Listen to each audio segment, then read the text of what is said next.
Hey guys, welcome back to the Buzz with KDB. Thanks for joining us another week on the podcast. We're here joined with Kat Hasty, the West Texas firecracker from over there and Midland, and she's here to join us on the podcast and talk about some music. So here we go. Yeah, how's it been? You just played your show; it was killer. How's it been back being on the road? It has been so awesome being on the road. This is our fourth show of the weekend, and you know, it's always kind of Sunday crowds. You never know what you're going to get, but I got loud, and it was really fun, and it's been a good night. I love your stage presence. Like, I like how you just genuinely have a good time up there. Like, you can tell, like, it's your job and you love it. Well, thank you. I appreciate it. Like, you just chatting with the crowd and messing up. It's just, it makes you real. Well, thank you. It's not like you're going out doing, like, choreo or anything. You're just like, no, I'm real, and this is it. You also talked about tonight that you don't like the crowd being so quiet. Does that give you a sense of panic that you don't like the crowd being too quiet? It does if I tell a joke and then I get like a little chuckle and then it's dead noise, you know? Because sometimes you'll be in a venue where even if people are listening, there's still like bar chatter or something in the background where there's a little bit of static. But tonight it was so dead quiet after I talked that I was like, anyways, here's the song. One of my favorite shows is one of those quiet. I saw JR and Nolan at another place in Houston, and you could hear a pin drop, and they absolutely hated it. Really? But as a viewer, it felt so special because you could hear everything, and it was really cool to see. I love that. I'd love to see them too, and listening they're type amazing. environment. They were, it was probably in front of 40 people. It was a couple years ago, and it was a really good show. That's awesome. Yeah, so obviously you played a lot of new songs that no one has heard. Literally everyone you almost played was new. Yeah. So what can you tell us about that? What do you have in store for this year and your new music? We do have a new album that's coming out, and I spent the last 5 years, I've really been home a lot with my daughter because I do have a 5-year-old. So I put out Drowning in Dreams when she was a couple of months old, and I tried to tour and I tried to do it a little bit, but it was just really hard. And so she's 5 now, she can go on the road or she can stay, for a couple days while I go on the road. And, I'm ready to start hitting the road and start making music. We have that album coming out, and then actually have written a whole nother album that I'm ready to record this summer. Awesome. So we have a lot of new Kat. Yes. Yeah. So I'm curious, how many songs are in this new album that comes out in May? I don't know if you said put that publicly when it's coming out. Fine.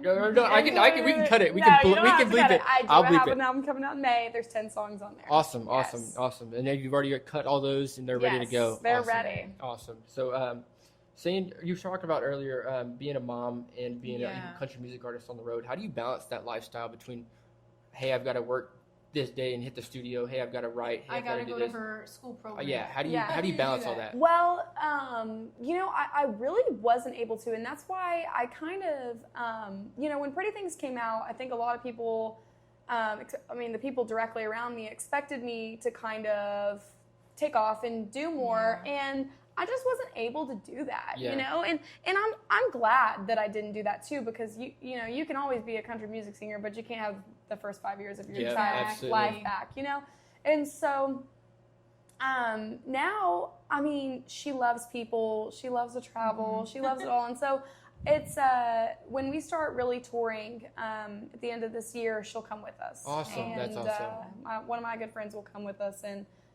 Has she been to a show before? Oh yeah. Yeah. Okay. Cool. I toured with her for a year. Gotcha. We went on a 6-week tour around the Northwest, and it was my 6 band and team members and my 3.5-year-old. Wow, so, that's crazy. Yeah, she's come to a lot. That's cool. So last time I saw you and Katie as well was Kane's Ballroom in February of last year. Okay. It was different people that we saw then than we saw now. Yeah, somebody passed out in the crowd, and it was yes, and I remember that. Yeah, people. You were you stopped. I freaked out. I kind of freaked out. You handled it real well as a viewer. Do you think so? You handled it real well. Thank you, because somebody passed out during Wyatt's set after that, and I feel like he handled it a lot better. No, you handled it well. I was kind of glad for that experience because now I know a little bit more about how to handle that. But it's such a scary situation because you don't want somebody to pass out and then you look like an asshole. I do care. I'm like, oh no. Yeah. So that night you talked about breaking up the band. Could you go ahead and give us a little You said you'd breaking talk up about the anything, band so we're gonna story. call your bluff here and see if you talk about anything. No, so I've had 2 really long-term guitar players, and they are wonderful people. I actually, I wrote Breaking Up the Band about a fill-in player that we Okay. had, Got you. and he was just too good-looking to be in the band, and he had to go. And so I hired another guitar player yeah. who was with me for several years. So that song, I know y'all haven't heard, but that song will be one of the 10 coming out in Yes. May, correct? So be on the lookout for that. It's a banger of a tune. Yeah, Y'all for absolutely sure. love that one as well. So speaking of albums you put out, I really want to take a question on where did you get the inspo for the art of your last album? I really like the artwork of you just like... I'm gonna be honest, like it doesn't look like you. Really? People have said that before, but I was just a lot younger. That Yeah. picture is from like 2017. I put Yeah. Drowning in Dreams out at 2020. So it's, Yeah. golly, that's like a 8-year-old Yeah. picture now. Yeah. But I actually ran a little face painting business whenever I was, when I say I have done every job under the sun. Okay, I will tell y'all, I worked at a phone company. I worked at Western Wireless, Metro PCS, at a face painting company. I was front desk at a hotel. I was an Uber driver. I worked at Cheddar's for a week. I did so, like, I could go on and on. I worked so many jobs. But I love art. So I love Yeah. to paint. I love to draw. I'm definitely an artist. I will not have another job ever again in my life.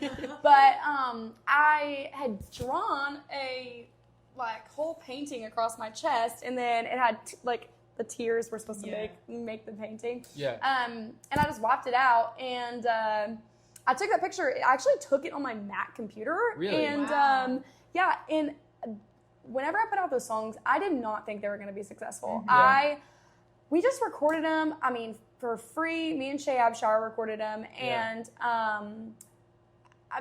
I really didn't know they were going to be successful, and I just needed cover art. I Yeah. went through my Yeah. computer to see what I could find, and I made that picture black and white, and it just ended up being the Drowning in Dreams That's picture. It looks like incredible. such an emotional picture because it as a Yeah. man it looks like mascara running like all Mhm. over, like you've been crying out, you know what I mean, like the emotions and rawness that image invokes, and it's really cool to now know the backstory for that and what it actually is, because it just looks, for me, somebody that doesn't understand makeup, and it just looks like mascara running everywhere, and it Yeah. just looks like a ball Yeah. fest. So it's really cool to understand the 100%. backstory on that. Speaking of Shay Abshire in your early days in music, you started out with a little place called Honcho in the music group with them. How was I that? did. It was great. I took a lot of advice. Dalton Domino.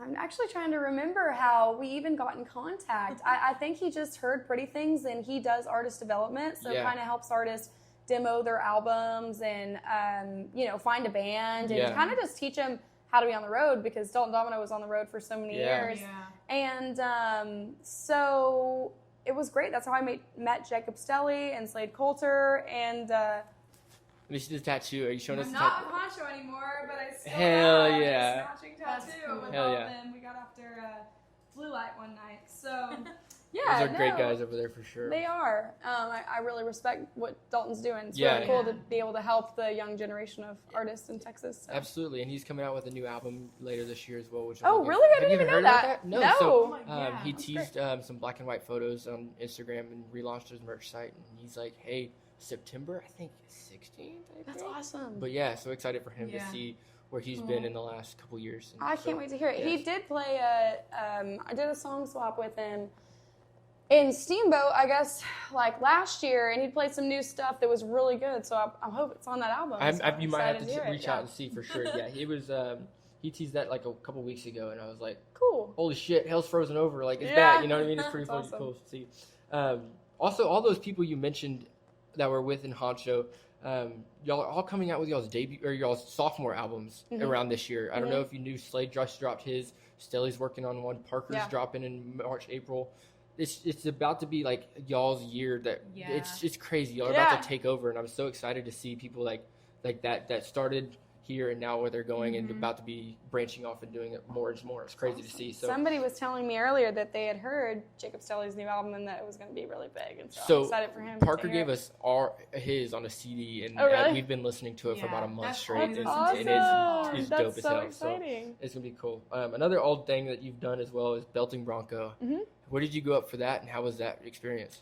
It was great. I went up to Seattle. That was the first time I had met Zach Bryan, and it was really cool. Actually, it was during the snowpocalypse, and so there was the most snow that he had ever seen in Seattle. There was like 6 feet of snow, and it was kind of dreamlike in a way.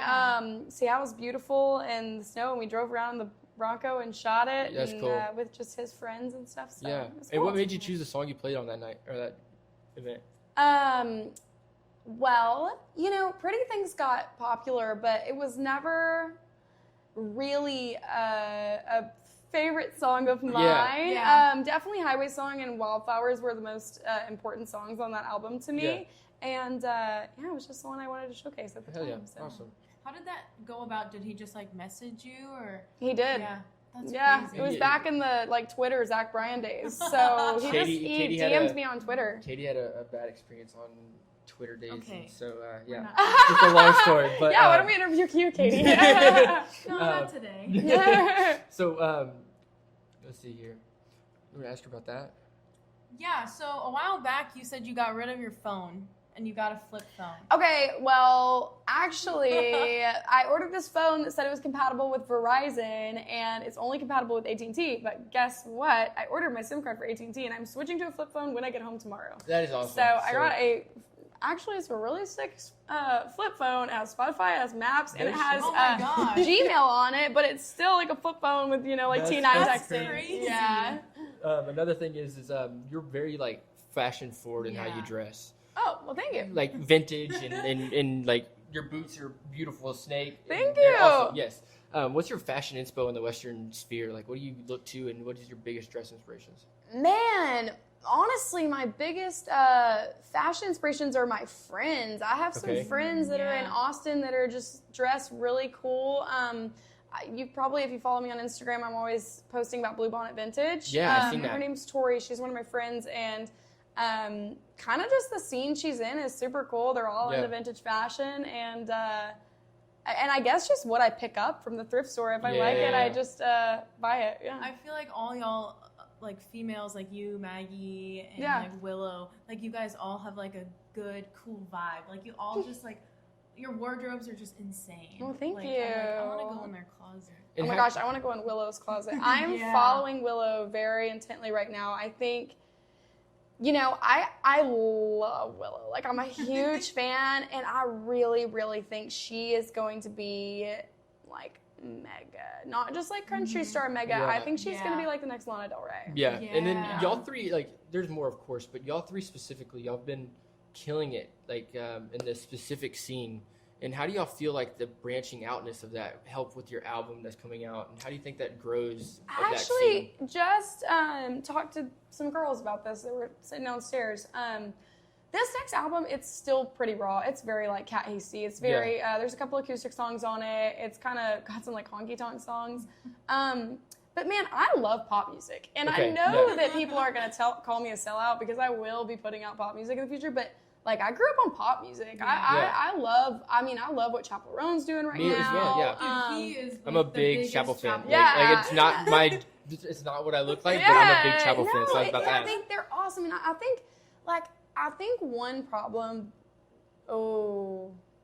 this is a controversial take, but one problem with the alternative country scene is I feel like there is this hint of like having to stay country where they've taken the fun out of it in a way. Yeah. And like, I just want to have fun. I want to run around on stage. I want to play songs like with a beat. I want to, wear glamorous makeup and do all of that. And sometimes I do feel bound by like the expectations of me to stay authentic in country, to not dress that way or not make that kind of music. But I like that kind of music, and I think it's really cool and fun. So have you ever noticed your fan of or what you like to do change previous in your life to where like you settled on country music when you dropped your album, and that was like that's what you want to do. But have you had previous experiences in the past of where like, hey, I really like this and I want to start writing about this, but just put it in the back because you wanted to pursue country music?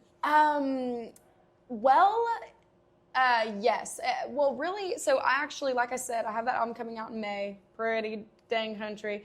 But the album that I've written, that we're going to record this summer, I'm kind of like navigating that right now because I really want to add a lot of pop influence into it, but I also don't want to take out the bluegrassy, authentic guitar, like acoustic guitar side of it. So I kind of don't know what the end goal of that album will be, but I think a big reason I want to have a flip phone is just to feel like I'm not being influenced by social media. To feel like, you know what, if this is what I like, then that's what I'm gonna do. Like, if I want to make a pop song, if I want to write about narratives that are not popular in country music, then that's what I'm gonna do, you know, even if that doesn't confine my, if that's not confined to my brand or whatever it is, you know. So do you think you're gonna have a similar Taylor Swift backstory of started country and then I knew you would full bring on? her up. Well, I don't know that I'll ever go fully pop because I love to play the acoustic guitar. I want to get better at like playing lead guitar, and I like string instruments and stuff like that. I think a good example maybe of the pop direction that I'd like to go is, have y'all ever heard Noah Cyrus's album, The End of Everything, or the EP with July and August on it? I really like that. Like just a really full pop sound that still has real instruments and stuff. Yeah. That's interesting. Another thing, so you've grown since your last album as a person, age-wise, and there's a different you than it is now. Do you regret any songs that you have put out, or are they all perfect to you and you love them all the same? Well, I wouldn't say they're perfect, but I would say I don't regret. One time I heard Zach Bryan say something, and it's really stuck in my mind I think about it all the time, is I write songs, and sometimes I think, I don't want people to think this is who I am, whether it's about, like, smoking or doing something promiscuous or whatever. But, like, it is a part of who I am. Maybe it's not who I'll always be, or maybe it doesn't reflect my morals, but it's like art kind of stands still in time. And it's like, this is representative of the way I feel right now, and it's the representative of the way that a lot of people will probably feel listening to it. So I don't regret anything because I think that it's kind of all just... It was you at a stationary point. Exactly. That makes sense. So we're winding down here. Got a couple random questions now. Dream venues. Do you have any dream venues outside of Texas, inside of Texas that you want to hit and check off? I can't believe we're headlining Canes. That's amazing. That's awesome. And we're headlining Billy Bob's, so that's... You've already headlined Billy Bob's, correct? Yes. Gotcha. I did headline Billy Bob's. We're headlining Billy Bob's again, which that was just wild. That was one of those moments in my career where I was like, whoa, people listen to my music. I cannot believe it. I sold 1,800 tickets to Billy Bob's, and I was like, hell yeah, girl. You did. Like, it was so cool to see. He's never said that before. But like, it was like, not out loud, but like audibly in my mind, I'm like, you go, girl. You know, like, hell yeah, yes. No, and that's how I felt. I was like, what? Like, okay, I remember I actually, so I was walking on the stage in Billy Bob's, and like, I wasn't all the way there, but I could see the crowd.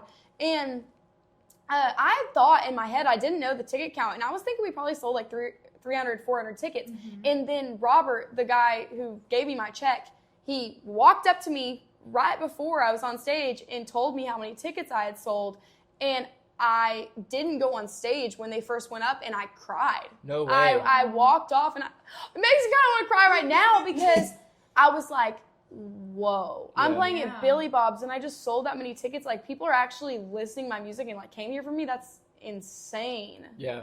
Billy Bob's is always one of those cool venues. We went up there earlier this summer or last summer, and it was dope as shit to be there. It was cool. It's amazing. A lot of history. Same with Green Hall. Isn't it weird with like the sitting though? What did you think about like the people didn't sit. We were at so actually the stage was under renovation, and people were standing, and it was lit.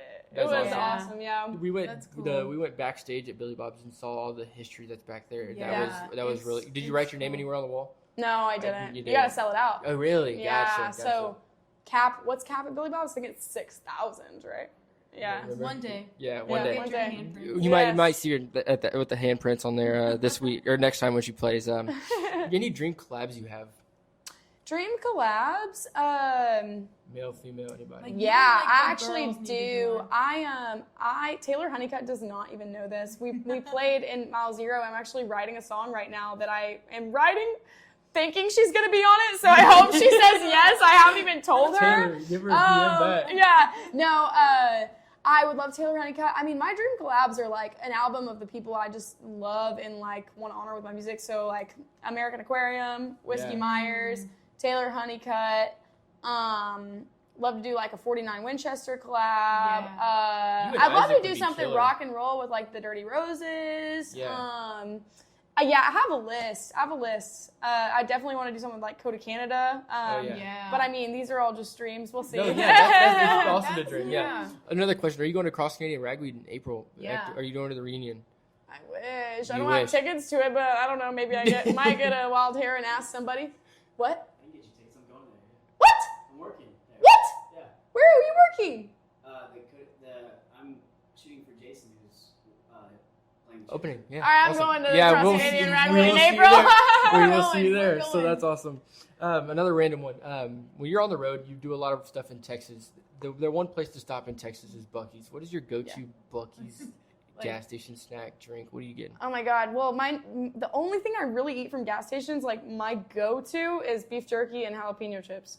Okay. That's all I ate So at it's any gas anywhere you station. can find. I'm getting that at Buc-ee's, yeah. Absolutely. Yeah. But I will walk around in the like home decor and Me random too. merch Me of too. Buc-ee's for a long time. I'm just like, do I need this? I'm a gas station piddler. Like, I'll Yeah. just sit and look like, what do they got here? Waiting for everybody else to get Yeah. back out. I love being a tourist. Yeah. Like, Oh, me too. It's just so much fun. Just Yeah, for sure. finding all that. He hates it. I need No. a magnet everywhere I go. No, And I he's love just that. My house is full of like random shit that I. You got posters. That's what we filled our house with. Is Yeah. posters Oh, that's and, awesome. and random science Insane. shit. We But have so much. another thing is playlists. When you have anybody that we have a playlist that we made through everybody that's came on the podcast Cool. live or on Skype or whatever. We're gonna take some names from you if you could. So we want a comfort album if you could, like a comfort album, and then somebody that's under the radar that you really want to see blow up or deserves fame. Oh man, I wish that I had preparation for this album so that I could. Preparation for this question so that I could give you a really good artist. My comfort album is probably like Mescalito by Ryan Bingham or Born to Die by Lana Del Rey. My artist that I would want to blow up, I would say Willow, but Willow's already getting so big. She's so gonna be here in April. Oh Yeah, my so gosh, we're gonna that's probably awesome. get I'd love to see her live. Who else? Is there anybody, Axel, that I listen to that I would say that I would want to blow up? Like, oh man. Maybe your opener. Oh yeah, Cooper needs to look. Can I have my phone and I'll look at my Spotify so that I can. Last day Kat's got with a phone here. That I can plug. Yeah, no kidding. That's why she doesn't have a case on it. Yeah, I she's- know. I'm she's just like I'm risking waiting out for it here. to break. Okay. You know who I love? I love Margot Silker. Have y'all heard of I've her? not heard of her. No. She sings a song. It's called "And You Think of Me." When you think of me. I'm on my way back to Tehachapi. It's called Tehachapi, but it's really good. Okay, let me plug someone else. Who do I like? Young Ox, come on. Man, I wish I had some more. Okay, Margot Silker, Abby Webster that did that Tall Boy song. Okay. You know that Okay, song? yeah. I love that song. That's like, if we ever have a walk-on song, that's our song. But, yeah, that's all I got. Willow, Margot Silker, Abby Webster. I'm rooting for them. Hell yeah, Yeah. awesome. So we've got a couple gifts, parting gifts. We wanted to bring you some vinyl. As a woman in country music, we wanted to bring you some empowering women in country No music. way! So, So cute. Katie wants to grab those Well, out. if you're, We've got you a Tammy Wynette's greatest hits. If you're a fan of Tammy Wynette. That's And amazing! then we've got a Reba's. Reba McEntire's greatest Oh my hits. God, we So- love Reba. We were just so gloating about we've Reba got earlier. those, She's What playing a the Houston crazy rodeo. photo of Yeah. her. Right? That's Yeah. so time marked. It is. It I love is. it. Yeah, she's playing the It's her Houston baby rodeo. face. She looks so young. She probably was. I love it. Alrighty, well, Well, thank you. thank you. But yeah, it was nice talking to y'all. Of course, Thank you so much. And thanks for having me on. Yeah. We'll Thank see you, y'all next guys. week. Thank y'all Yep. so much.